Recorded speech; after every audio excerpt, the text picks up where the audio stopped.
Welcome back. Time flies, we've already completed 6 lessons. And today we're entering the final stage of this course. Today's topic is one of the most important skills in communication.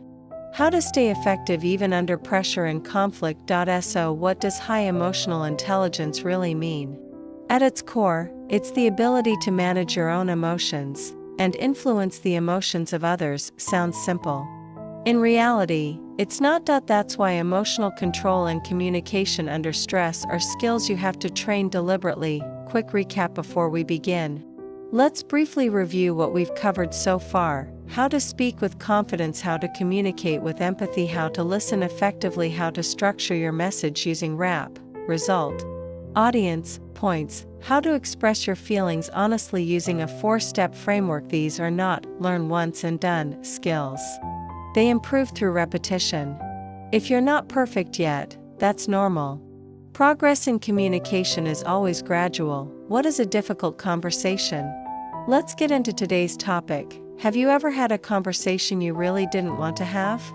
For example, a coworker has a strong body odor, but saying it might offend a teammate.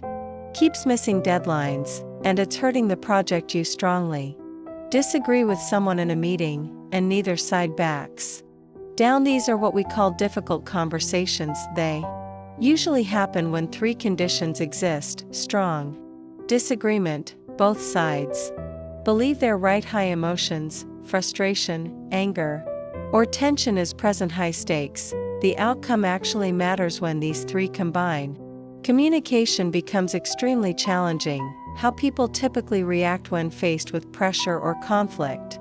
Most people fall into one of 4 patterns. 1. Silence. They avoid speaking up. They think, it's not worth it, or I don't want trouble. 2. Avoidance or fake agreement.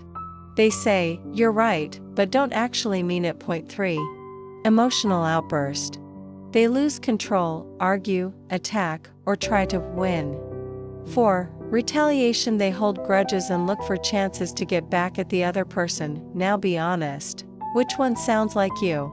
The problem is, none of these actually solve anything. Silence creates internal stress and bad decisions. Emotional reactions damage relationships. Retaliation escalates conflict. You might feel temporary relief, but long-term, it's a loss. The goal: stay calm and effective. The goal is not to avoid conflict. The goal is to handle it well. That means, don't avoid, don't explode, don't win at the cost of the relationship. Instead, communicate in a way that achieves results and preserves trust. The Golden Framework overview. To do that, we use a simple system called the 4 Golden Rules. Stay focused on your goal. Keep the conversation safe. Manage your internal story. Guide the conversation constructively. Today, we'll focus on the first one. Rule number 1. Stay focused on the right goal. Let's look at a real scenario. Mike is a project manager.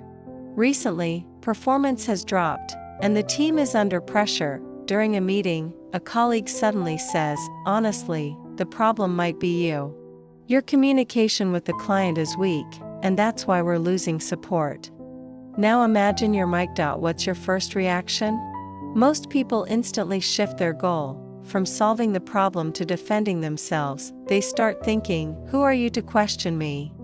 I need to shut this down. I should just stay quiet to avoid embarrassment.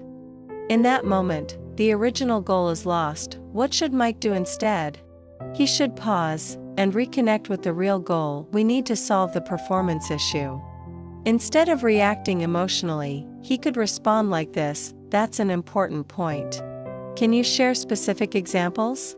Let's look at the facts together. This keeps the conversation productive. The 4 questions to reset yourself when emotions rise. Pause and ask yourself, what do I really want for myself? What do I want for the other person? What do I want for our relationship? How should I act to achieve all 3? These questions bring you back to clarity. Avoid the black or white trap. Another common mistake in conflict is binary thinking. Either I win, or I lose. Either I'm right, or you're wrong. But real solutions rarely exist in extremes. Example: 2 colleagues are preparing a presentation. Point 1 accuses the other of not contributing. The other responds defensively. The situation escalates suddenly. It's no longer about the presentation, it's about ego. A better approach would be, let's focus on what we need to deliver. What's missing, and how can we complete it quickly? Same situation, different outcome. Key takeaways when facing pressure or conflict: pause before reacting, refocus on the real goal, avoid emotional or ego-driven responses, look for solutions beyond right versus wrong. Remember this: you can't control others. You can only control your thoughts and actions. Practice exercise. Imagine this scenario: you're leading a project meeting. After an hour of discussion, a team member suddenly says, "This is going nowhere. You're wasting everyone's time. You don't even know the direction." What would you say? Think about your response using today's principle. Stay focused on the goal. That's it for today. I end the next lesson. We'll move to rule number 2, how to create a safe environment for communication, even in tense situations. See you next time.